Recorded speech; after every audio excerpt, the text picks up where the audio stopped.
시청자 여러분 안녕하십니까? VOA 뉴스투데이 시작합니다. 미국 의회가 주한미군 규모를 현재 수준으로 유지하도록 하는 법적 장치를 마련할 것이 유력해 보입니다. 일각에서 제기된 주한미군 감축설의 근거로 거론된 감축 하한선 2만 2천 명 조항은 이미 2달 전에 효력이 끝났습니다. 첫 소식 이조은 기자가 보도합니다.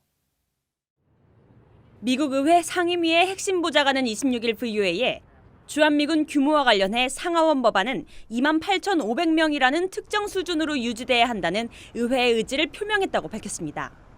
상원과 하원이 주한미군 규모 28,500명 이하 감축 금지 조항이 포함된 각각의 2020 회계연도 국방수권 법안을 통과시킨 사실을 상기시킨 겁니다.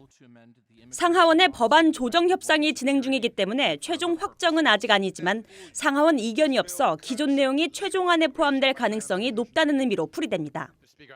최근 미한 방위비 분담금 협상을 두고 일각에서 제기된 주한미군 감축설의 근거 중 하나인 미 의회 허용 감축 하한선 2만 2천 명 조항에 대해선 효력이 없어졌다고 재확인했습니다. 해당 조항은 2019 회계연도 국방수권법에 포함됐었지만 지난 9월 30일 2019 회계연도 종료로 법적 효력이 더 이상 없다는 겁니다. 트럼프 행정부의 독단적인 주한미군 감축 가능성도 일축했습니다.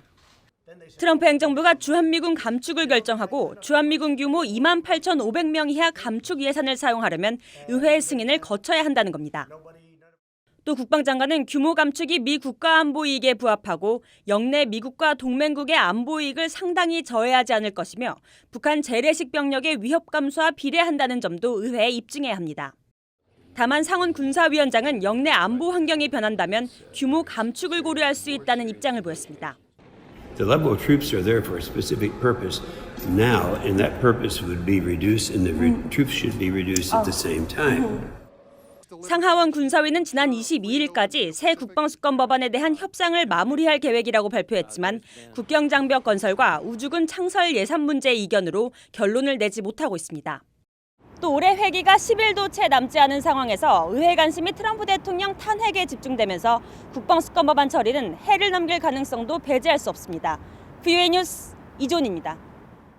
스티븐 비건 미 국무부 대북특별대표 겸 부장관 지명자가 이고리 모르글로프 러시아 외무차관과 전화통화를 하고 한반도 문제를 논의했습니다. 러시아 외무부는 26일 비건 대표와 모르글로프 차관이 이번 통화에서 한반도 문제의 정치 외교적 해결 과정에 대한 현재 상황과 전망을 논의했으며 이번 통화는 미국 측의 요청에 따라 이루어졌다고 말했습니다. 그러면서 양측은 이 문제에 대한 신속한 진전의 이해관계가 있는 모든 관련국들이 조율된 노력을 기울이는 것이 중요하다는 점을 강조했다고 덧붙였습니다. 앞서 러시아 측은 지난주 모스크바를 공식 방문한 북한 최선희 외무성 일부상에게 중국과 러시아가 공동으로 발전시킨 한반도 문제 해결 로드맵을 소개한 것으로 알려졌습니다. 워싱턴에서 인도 태평양 지역에서 중국의 역량을 주제로 한 토론회가 열렸습니다. 중국의 부상을 우려하는 목소리가 높은 가운데 중국이 북한 문제에서도 주도권을 놓지 않으려 할 것이라는 분석이 나왔습니다. 함지하 기자가 취재했습니다. 워싱턴의 허드슨 연구소가 주최한 토론회에서 인도의 민간단체 ORF의 두루바 자이샨카 미국 국장은 중국의 경제, 외교, 안보 등 국제사회 영향력이 높아지면서 주변국들의 우려도 높아지고 있다며 중국의 폐쇄적인 통치체제 문제를 지적했습니다. A truly global power that has a very closed system of governance. And so even when decisions are made in Beijing, they're viewed with a great deal of suspicion. 자이샨카 국장은 그러면서 중국은 경제 상호주의가 부족하고 영토 수정주의를 내세우면서 국제사회의 규범을 무시하고 있다고 비판했습니다. 일본 자위대 전투기가 중국 전투기 등의 접근으로 638차례나 출격했던 사례가 거론되면서 중국에 대한 일본의 불신도 지적됐습니다. Even through the Japan-China relations has been improving since 2017. The China's military activities have not changed. 최근 평양을 다녀온 필리핀의 데라 살레 대학 교수는 한반도 문제에 대한 중국의 영향력을 지적했습니다. The Chinese want to make sure that Beijing is essentially the end point of any kind of diplomacy. What the Chinese want is this: all roads should lead to Beijing. 헤이디리안 교수는 특히 과거 중국은 김정은 위원장에게 관심을 두지 않았지만 미북 대화 시작 뒤 중국은 여러 차례 정상회담을 벌이면서 북한 문제의 주도권을 가지려 한다고 진단했습니다. 이런 가운데 중국은 북한 핵 문제에 대한 해결 방법을 만들어 다른 나라들에게 회람시키고 있다고 밝혔습니다. 러시아를 방문한 러위청 중국 외교부 부부장은 25일 기자들을 만나 러시아와 함께 북핵 해결 실무안을 만들어 다른 나라들에게 보내 의견을 모으고 있다고 밝혔습니다. 그러면서 중국은 한반도의 모든 문제가 합당하게 해결되도록 비핵화 일정 등 모든 핵 문제의 정치적 해결을 진전시킬 것이라고 밝혀 향후 중국의 개입 의사를 분명히 했습니다. VOA 뉴스 함재합니다. 북한에 억류됐다가 혼수 상태로 석방된 뒤 숨진 오토 원비어 씨의 부모가 전 세계에 있는 북한의 자산을 찾아 책임을 묻겠다고 선언하면서 이 북한의 해외 자산이 다시 주목받고 있습니다. 이 북한은 원비어 씨 부모가 언급한 독일 내 호스텔과 같은 해외 공간을 활용한 자산과 이 프랑스, 이탈리아의 은행 계좌를 운영하는 것으로 파악됐습니다. 김영교 기자의 보도입니다. 오토 원비어 씨의 부모가 우선 거론한 북한의 해외 자산은 독일 호스텔과 루마니아와 불가리아, 폴란드 내 자산입니다. 유엔 안보리의 대북제재위원회 전문가 패널 보고서는 독일 호스텔은 물론 루마니아, 불가리아, 폴란드 내에 운영 중인 임대업을 확인했습니다. 모두 북한의 현지 대사관 관할 지역에서 이루어지는 상업 행위입니다. 이어 러시아 블라디보스토크의 영사관 주소로 등록돼 있는 북한과 러시아 간 합작회사와 파키스탄 내 공관도 비슷한 형식으로 운영 중인 것으로 파악됐습니다. 파키스탄 내 북한 공관은 주류, 즉 술을 취급한다는 의혹도 있습니다.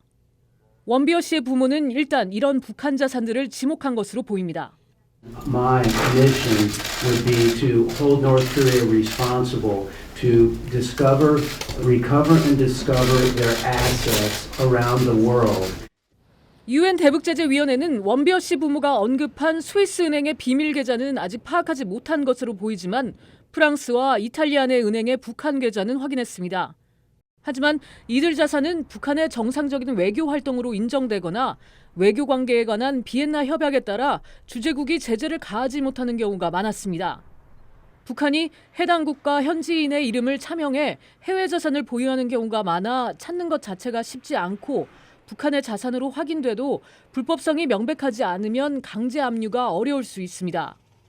They're going to have to overcome some significant challenges, starting with the fact that not all foreign countries are going to be eager to recognize a judgment against a foreign government in an American court.